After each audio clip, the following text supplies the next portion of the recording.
Here we are, Uprising at 2017 at the De Montfort Hall, and I'm with Simon, the organiser.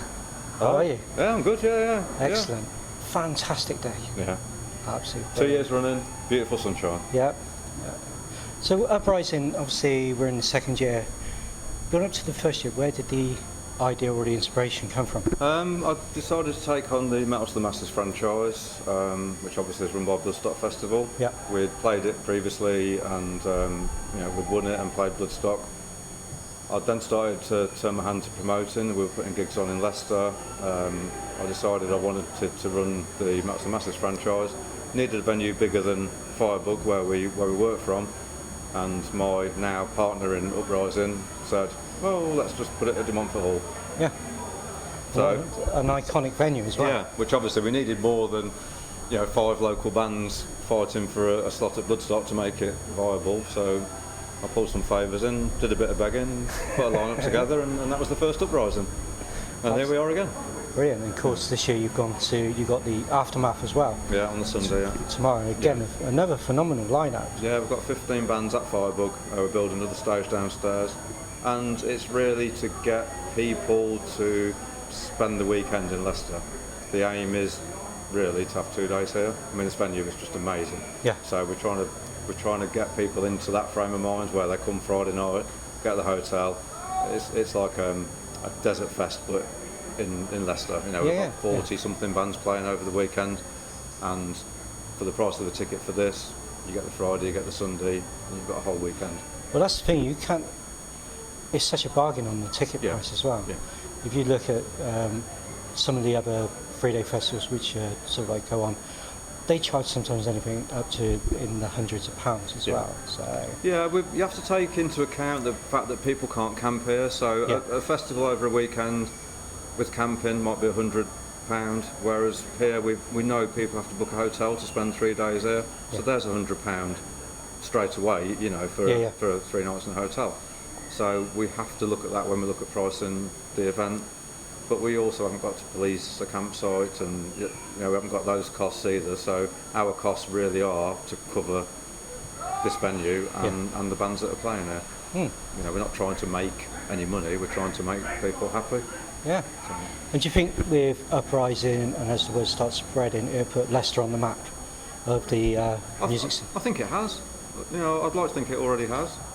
Yeah. I've seen people's faces when they walk in here that have never been to this venue, because it doesn't matter how much you say the venue's amazing. Yeah. They have to walk into the venue and go, "This is amazing." Yeah. And that's the thing. And then they come back, and it's just building that. That word of mouth thing to spread. Everyone's played it. Kiss have played here. Yeah. Black Sabbath have played here. Everybody, Motorhead have played here. So why not do it all again? And it's perfect acoustics as well up on the circle. Yeah. The sound is absolutely phenomenal. It's built for music. It is an auditorium. There's a 15th century £10 million church pipe organ at the back of the stage that you can't see because there's a big black cloth covering it up. It is built purely to house music events. One of the other good things about today is with the recent events that happened in Manchester this week, it hasn't stopped any of the fans coming out. No. Everyone's come out. We've obviously had to tighten security. We've got some quite strict rules going on around here. We've not done any sort of pyro or anything that might even make somebody jump, really, because we don't want that to happen. And again, last night we fell silent for a minute from a horrible situation. It's just nice to see everybody, suffering together, I suppose. Yeah. But then still turning out in the hundreds. That's it. Yeah, there's even the police officer that's been walking around. Yeah. He's been having a good time. He's been chatting with people. Yeah. I mean, he's getting paid. We ain't. I suppose, obviously, like us, you've been in the music industry for a while, but on the other side where we've been sort of doing interview, we've seen the industry change within the last sort of 5-6 years. Labels have fallen by the wayside, and a lot of bands have started to fall away as well, because they're having to juggle their day jobs or their private lives with trying to feel a passion.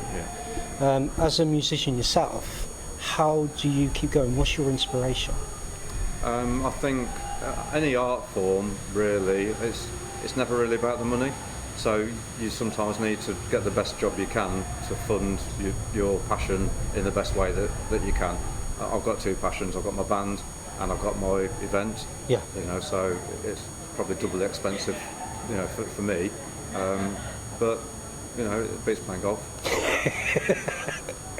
If you want to play golf, you've got to join a club, you've got to buy some gear, it's going to cost you. That's it. It's going to cost you money. When I'm in a band, it's going to cost you money. Yeah. You know, you haven't got a God-given right to be given a record contract, or somebody else hasn't got to fund it for you. Yeah. It's down to you to produce your art and hope enough people like it to, you know, to bring some money back in. It is that simple.